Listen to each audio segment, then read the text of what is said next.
मनुष्यको मनमा एउटा गहिरो भ्रम छ।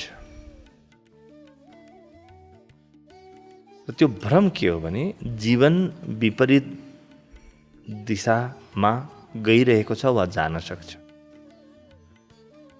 यदि जीवनलाई ठिकसँग बुझ्ने हो भने जीवन कहिले पनि विपरीत दिशामा जान सक्दैन।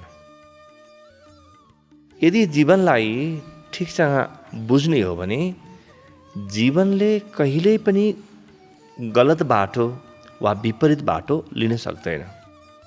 किन यस्तो हुन्छ होला?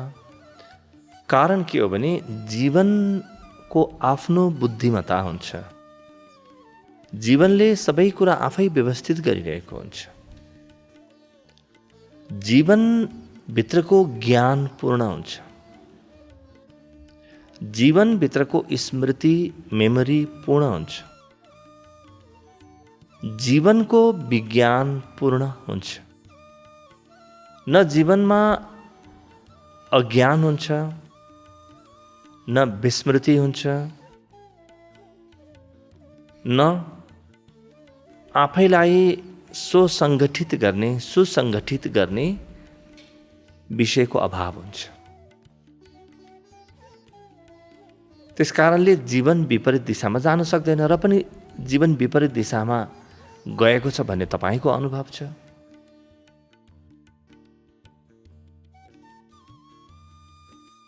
जीवन विपरीत दिशामा त्यस दिन जान्छ जुन दिन हामी अप्राकृतिक जीवन बाँच्छौँ। अप्राकृतिक जीवन विपरीत दिशामा लाग्नु जस्तै हो। अप्राकृतिक जीवन हुने बित्तिकै हामी हाम्रो मूलबाट काटिन्छौँ। जीवनमा खुसी शेष रहँदैन, आनन्द शेष रहँदैन, सबै कुरा बिग्रिएको अनुभव हुन्छ। अप्राकृतिक जीवन के हो, प्राकृतिक जीवन के हो त? आफूभित्रको ऊर्जा क्षेत्रमा अथवा आफ्नो ऊर्जा क्षेत्रमा पुगेर आफूसँग जोडिएर आफ्नो हुनुको बोधसँग एक भएर एकाकार गरेर जीवन बाँच्नु अत्यन्तै प्राकृतिक ढङ्ग हो। आफूबाट टुटेर जीवन बाँच्नु अप्राकृतिक हो। जस्तो हामीलाई आकाश मनपर्छ, जल स्रोतहरू झरना भयो, नदी भए, समुद्र भए मनपर्छ, चिसो हावा मनपर्छ, पहाड पर्वतहरू मनपर्छ, हरियाली मनपर्छ। किन होला?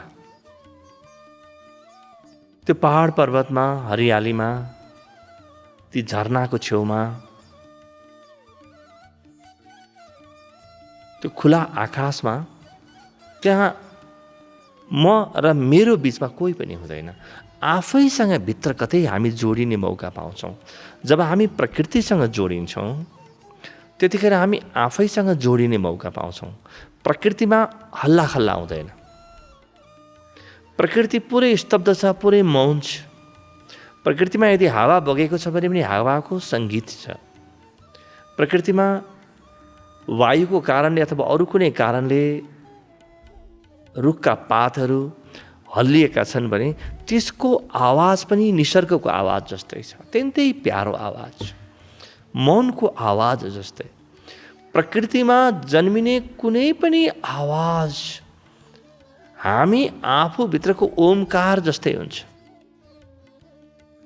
हामी ओमकारले बनेका छौँ, बीज ब्रह्मले बनेका छौँ र प्रकृतिमा जन्मिने सबै आवाजहरू त्यही बीज ब्रह्म, त्यही ओमकार जस्तै हुन्छन्। त्यसकारणले जब हामी प्रकृतिसँग हुन्छौँ, जब हामी आकाशसँग, नदीसँग रमाइरहेका हुन्छौँ, त्यतिखेर हामी आफूसँग हुन्छौँ। आफूभित्रको प्रकृतिलाई स्पर्श गर्छौँ। बाहिरको प्रकृतिलाई स्पर्श गर्न खोज्दा खोज्दै कतै हामी आफूभित्रको प्रकृतिसँग स्पर्श गर्छौँ। त्यसकारणले प्रकृतिमा केही घन्टा, केही दिन रह्यो भने कतरा कतरा रोगहरू निको हुन्छन्। शरीरका रोग मात्रै होइन, मनका रोगहरू कति निको हुन्छन्। प्रकृतिमा रहेर प्रकृतिको चिकित्साको आफ्नै पद्धति छ। हामी भित्र सबै बिग्रिन थाल्छ त्यो दिन जुन दिन हामी आफ्नो मूलसँग जोडिन सक्दैनौँ। आफ्नो ऊर्जासँग जोडिन सक्दैनौँ। त्यो बिग्रेको जति पनि छ नि त्यसको मर्मत सम्भार प्रकृतिले गर्न सक्छ। प्रकृतिले मर्मत सम्भार गर्छ। कि म ध्यानमा जानुपर्छ कि प्रकृतिको सानिध्यमा गएर बस्नुपर्छ। म ध्यानमा प्रवेश गरेँ, म ऊर्जा ध्यानमा प्रवेश गरेँ भने म भित्रको जीवन ऊर्जासँग म सम्पर्कमा आउँछु, यानि आफैसँग सम्पर्कमा आउँछु। म भित्रको मसँग भेट हुन्छ र त्यो भेट यस्तो परितृप्तिदायक हुन्छ, यति सन्तुष्टिदायक हुन्छ कि म र म को बीचमा, मेरो बाहिरी म र भित्री म को बीचमा कुनै पनि खाली ठाउँ हुँदैन, ग्याप हुँदैन, खाडल हुँदैन। त्यतिखेर भित्रबाट मेरो ब्याट्री फेरि चार्ज हुन्छ, म पुनर्जीवित हुन्छु। त्यसै गरी प्रकृतिमा पनि त्यही हुन्छ। कहिलेकाहीँ हामीले अर्को पनि अनुभव गरेका छौँ। आफूलाई मनपर्ने कोही व्यक्तिको छेउमा बस्यो भने आफू पुरै स्वतन्त्र भइन्छ। उसले केही गरेको छैन, उसको कुनै योगदान छैन, तर म भित्र यो मेरो आफ्नो मान्छे हो, यसले मेरो हित गर्छ भन्ने अनुभव छ भने त्यो अनुभवले मलाई यति स्वतन्त्र बनाउँछ र गहिरो स्वतन्त्रताको घडीमा व्यक्ति आफैतिर फर्किन थाल्छ। त्यस कारणले ओहो यो व्यक्तिसँग, यो मान्छेसँग बस्न त मलाई मजा आयो जस्तो लाग्छ, तर वास्तवमा आफैसँग हुनुको आनन्द हो त्यो। जब पनि हामी आफूसँग रहँदैनौँ, आफूभित्रको हुनुसँग, आफ्नो जीवन ऊर्जासँग एक हुन सक्दैनौँ, तब जीवन जुन बिग्रिन थाल्छ, जीवनमा जुन विकृतिहरू आउन थाल्छन्, त्यसले जीवन विपरीत दिशामा गए जस्तो लाग्छ। त्यस कारणले संस्कृतको यो शब्द अत्यन्तै मूल्यवान छ। शब्द हो स्वास्थ्य। अङ्ग्रेजीको हेल्थ जस्तो होइन नि यो। स्वास्थ्य भनेको आफैमा रहेको वा आफैसँग रहेको अवस्था। जब तपाईको शरीर बिरामी हुन्छ अथवा कहीँ पनि तपाईले बिमारी वा रोगको अनुभव गर्नुहुन्छ, तपाईँ आफूसँग काटिनुहुन्छ। वास्तवमा मेरो जीवन ऊर्जा आफैसँग स्थित रह्यो भने रोगको सम्भावना हराउँछ। जब जीवन ऊर्जा काटिन्छ तब रोग जन्मिन्छ, बिमारी जन्मिन्छ, विकृतिहरू जन्मिन्छ, व्यक्ति अप्राकृतिक हुन्छ, व्यक्तिले गलत कामहरू गर्छ, व्यक्तिको मनमा गलत सोचहरू आउन थाल्छन्, व्यक्तिको मनमा चञ्चलता आउँछ र व्यक्ति आफूलाई नियन्त्रणभन्दा बाहिर पाउँछ।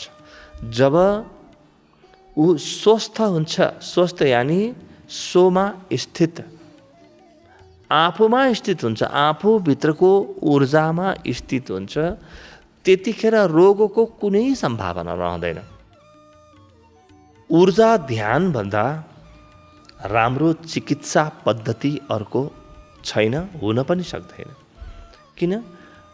ऊर्जा ध्यानले के गर्छ? आफ्नो जीवन ऊर्जासँग लगेर मलाई जोड्छ, मलाई लगेर मसँग जोड्छ। त म भित्र विभक्त हुन्न, म भित्र टुट्दिन, म एक हुन्छु भित्र। अब प्रकृति खोज्दै कति जाने? कहाँ जाने प्रकृति खोज्न? आकाश खोज्न कहाँ जाने? दैनिक जीवनको व्यस्तता छ, काम छ, सम्बन्धहरू छन्। अब मैले आफूलाई मनपर्ने मान्छे मात्रै खोज्दै कहाँ जाने? यी त सबै बाहिरका परिस्थितिहरू हुन्। प्रकृति पनि परिस्थिति हो, राम्रो सम्बन्ध भएको व्यक्ति पनि परिस्थिति हो।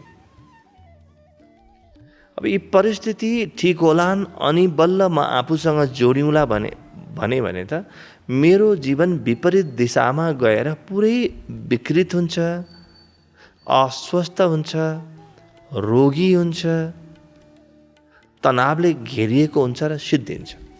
त्यसकारणले ध्यान तपाईको मनस्थितिको परिवर्तन हो, उपयुक्त परिस्थितिको खोजी होइन। उपयुक्त परिस्थितिको खोजी गर्ने व्यक्ति कहिले स्वतन्त्र हुन पनि सक्दैन। किनभने परिस्थिति अहिले ठिक छ, एकछिनपछि ठिक नहुन सक्छ। अहिले आकाश मन परेको छ, एकछिनपछि बादल हुन सक्छ। अहिले तपाईँलाई बडो जताततै हरियाली देख्नुभएको छ, महिना 2 महिनामा सबै सुकेर पुरै उजाड हुन सक्छ। त बाहिरका परिस्थितिसँग कसरी तपाईँ तालमेलमा धेरै लामो समयसम्म रहन सक्नुहुन्छ त? तपाईँले आज जसलाई राम्रो सम्बन्ध भन्नुभएको छ, तपाईँको वा उसको कुनै कारणले तपाईँभित्र एउटा पनि गलत तरङ्ग आयो भने त्यो सम्बन्धले त्यो आनन्द दिन छोड्छ, त्यो स्वतन्त्रता दिन छोड्छ। अनि तपाईँ त्यो सम्बन्धमा भर परेर कहिलेसम्म तपाईँ स्वतन्त्र हुन सक्नुहुन्छ त? तपाईँलाई पूर्ण रूपमा, नैसर्गिक रूपमा र स्वतन्त्र रूपमा आफै जस्तो बन्ने अवसर मात्र ध्यानले प्रदान गर्छ। अब ध्यान तपाईँले जहाँ पनि गर्न सक्नुहुन्छ। प्रकृतिमा हुनुहुन्छ त्यही ध्यान गर्न सक्नुहुन्छ। वास्तवमा प्रकृतिमा भएको बेलामा तपाईँलाई ध्यान लाग्छ आफै। त्यो परिस्थितिको कारणले लागेको ध्यान हो। आफ्ना मान्छेहरूको माझमा आउँदाखेरि अलिकति ध्यानको अनुभूति हुन्छ। ती मान्छेहरूको सङ्गतको फाइदा हो। त्यो तपाईँको आफ्नो गरिमा होइन, तपाईँको गौरव होइन, तपाईँको आर्जन र उपलब्धि होइन। मात्र ध्यान तपाईँको आर्जन, उपलब्धि, गौरव र गरिमा हो। ध्यानसँग तपाईँ स्वतन्त्र हुनुहुन्छ, किनभने त्यो ध्यान तपाईँको हातको कुरा हो। आफ्नो मोजमा तपाईँ ध्यान गर्न सक्नुहुन्छ, आफ्नो समय मिलाएर ध्यान गर्न सक्नुहुन्छ। र तपाईँले ध्यान सिक्नुभयो भने जीवन विपरीत बाटोमा गएको कहिले पनि अनुभव हुँदैन। म बिग्रिएँ कि, म भत्किएँ कि भन्ने हुँदैन। भित्रबाट जुन एउटा असन्तुष्टि जन्मिरहन्छ नि, घर परिवार सबै छ, धन सम्पत्ति सबै छ, र पनि भित्र कतै अतृप्ति जन्मिन्छ नि, त्यो अतृप्तिको स्रोत नै बन्द हुन्छ ध्यानमा। ध्यान सिक्नुभयो भने तपाईँको जीवन सोझो बाटो बाहेक अरू बाटो हिँड्नै छाड्छ। तपाईँलाई अरू कुरासँग खास रमाइलो पनि हुँदैन, रहर पनि हुँदैन, अरू कुराहरूको वासना पनि मनमा शेष रहँदैन। आफूलाई चिन्नु, आफैसँग एक हुनु, आफूसँग जोडिनु, आफैसँग एकाकार हुनु, योगस्थ हुनु, यो मात्रै तपाईँको जीवनचर्या बन्छ। त्यसकारणले जीवन विपरीत दिशामा गएको अनुभव छ भने प्राकृतिक हुनुहोस्, स्वतन्त्र हुनुहोस्, आफैसँग जोडिनुहोस् र त्यसका लागि तपाईँले ऊर्जा, ध्यान प्रारम्भ गर्नुहोस्।